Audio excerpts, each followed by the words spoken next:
السلام عليكم ورحمة الله وبركاته. إن الحمد لله نحمده ونستعينه ونستهديه ونستغفره ونتوب إليه من شرور أنفسنا ومن سيئات أعمالنا. من يهده الله فلا مضل له ومن يضلله فلا هادي له.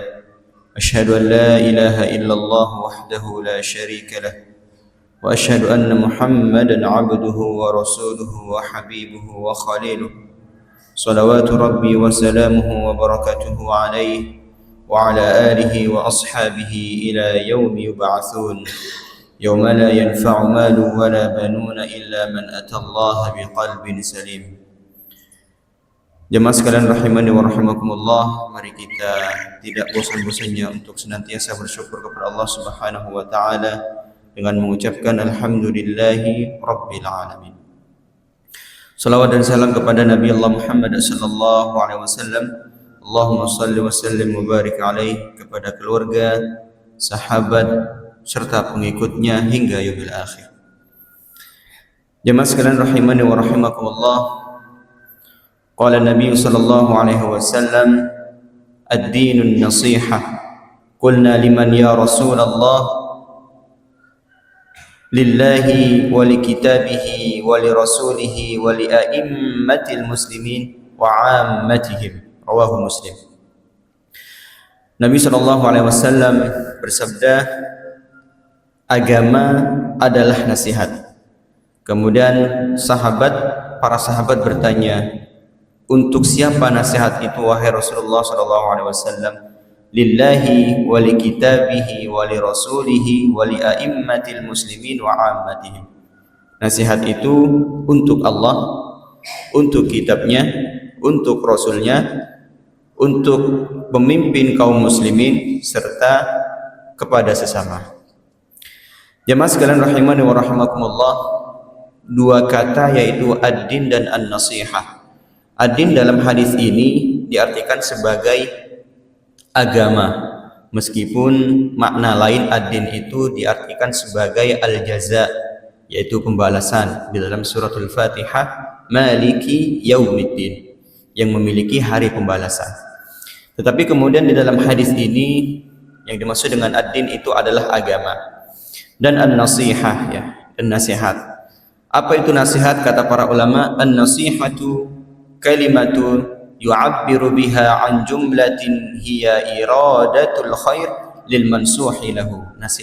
Nasihat adalah kalimat ungkapan yang bermakna mewujudkan kebaikan kepada yang diberikan nasihat. Jemaah sekalian rahimani wa rahimakumullah, pelajaran yang dapat kita ambil daripada hadis ini, yang pertama adalah bagaimana nasihat untuk Allah itu. Nasihat untuk Allah yang pertama adalah tentu kita menjalankan perintah apa yang Allah perintahkan untuk kita dan menjauhi larangan-larangan yang Allah larang untuk kita. Kemudian yang berikutnya, nasihat untuk Allah itu adalah mengikhlaskan ibadah karena Allah Subhanahu wa taala. Karena jemaah perlu kita ketahui bersama bahwa di antara syarat Allah Subhanahu wa taala menerima amalan dari hambanya itu adalah pertama ikhlas karenanya, kemudian yang kedua adalah ittiba'ur rasul, mencontoh apa yang dicontohkan oleh Rasulullah sallallahu alaihi wasallam. Kemudian nasihat untuk Allah yang berikutnya adalah bersaksi bahwa Allah itu esa dalam rububiyah, uluhiyah dan asma wa sifat. Perlu kita ketahui bersama bahwa apa itu rububiyah, uluhiyah dan asma wa sifat Allah itu. Yang pertama adalah rububiyah. Rububiyah itu adalah kita meyakini bahwa Allah itu adalah Rabb yang menciptakan seluruh apa yang ada di dalam alam ini. Kemudian Allah lah juga yang mengatur segala apa yang ada di bumi dan apa yang ada di langit. Itu tentang rububiyah Allah. Kemudian tentang uluhiyah Allah. Uluhiyah Allah, kita meyakini bahwa Allah adalah satu-satunya ilah yang berhak disembah, tidak ada sekutu baginya. Kemudian nasihat untuk Allah lainnya adalah maksudnya tauhid asma wa sifat ya. Maksudnya mengesahkan Allah Subhanahu wa taala dalam nama-namanya dan sifat-sifatnya. Tidak mengurangi atau tidak melebih-lebihkan. Yang pertama adalah tidak mentakwil, yaitu merubah maknanya. Kemudian tidak mentakhtil, menolak sebagian sifat Allah Subhanahu wa taala. Kemudian tidak takyif. Maksudnya apa? Memvisualkan atau menggambarkan bagaimana wujud atau dari sifat Allah Subhanahu wa taala. Kemudian yang paling penting adalah tidak tamtsil ya. Tidak menyamakan sifat Allah dengan sifat para makhluknya. Itu yang harus kita ketahui bersama tentang bagaimana nasihat untuk Allah itu. Kemudian nasihat wali kitabihi ya. Nasihat untuk kitab, maksud di dalamnya adalah Al-Qur'an ya. Bagaimana nasihat untuk Al-Quran itu jemaah sekalian rahimani wa rahimakumullah, bahwa Al-Quran itu kita harus meyakini bahwa Al-Quran itu adalah kalam Allah ya. Merupakan salah satu kitab yang Allah turunkan melalui malaikat Jibril kepada hatinya Nabi Muhammad SAW. Dan kita juga harus meyakini bahwa Al-Quran ini merupakan salah satu mukjizat a'zam, mukjizat paling besarnya Nabi Muhammad SAW, meskipun di dalam beberapa riwayat bahwa Nabi memiliki lebih dari 5 atau lebih dari 7 mukjizat. Tetapi mukjizat yang paling agung dari Nabi Muhammad SAW adalah mukjizat Al-Quran. Kenapa? Karena mukjizat Al-Quran itu bukan mukjizat visual, bukan mukjizat seperti mukjizatnya Nabi Musa SAW yang mampu membelah lautan. Kalau mukjizat visual itu hanya mampu disaksikan oleh orang yang sedang menyaksikan. Dan orang-orang sekarang kita tentu tidak bisa menyaksikan mukjizat itu. Tetapi Al-Quran itu adalah mukjizat auditori. Al-Quran itu bukan mukjizat tulisan, tapi dari lisan ke lisan, mukjizat bacaan. Sehingga sampai kapanpun, dari zaman Nabi sampai hari kiamat pun, Al-Quran tetap akan bisa kita rasakan. Itulah dimaksud dengan mukjizat auditori ya. Kemudian yang berikutnya adalah nasihat untuk Rasul ya. Bagaimana cara kita melaksanakan nasihat untuk Rasul itu? Yang pertama adalah mengimani bahwa Nabi Muhammad SAW itu adalah utusan Allah yang Allah utus kepada manusia ya. Utusan terakhir untuk umat manusia. Kemudian mencintai ya, dengan bagaimana cara kita mencintai Nabi Muhammad SAW di dalam Al-Quran surah Ali Imran, qul in kuntum tuhibbunallah fattabi'uni yuhibbukumullah wa yaghfir lakum dzunubakum.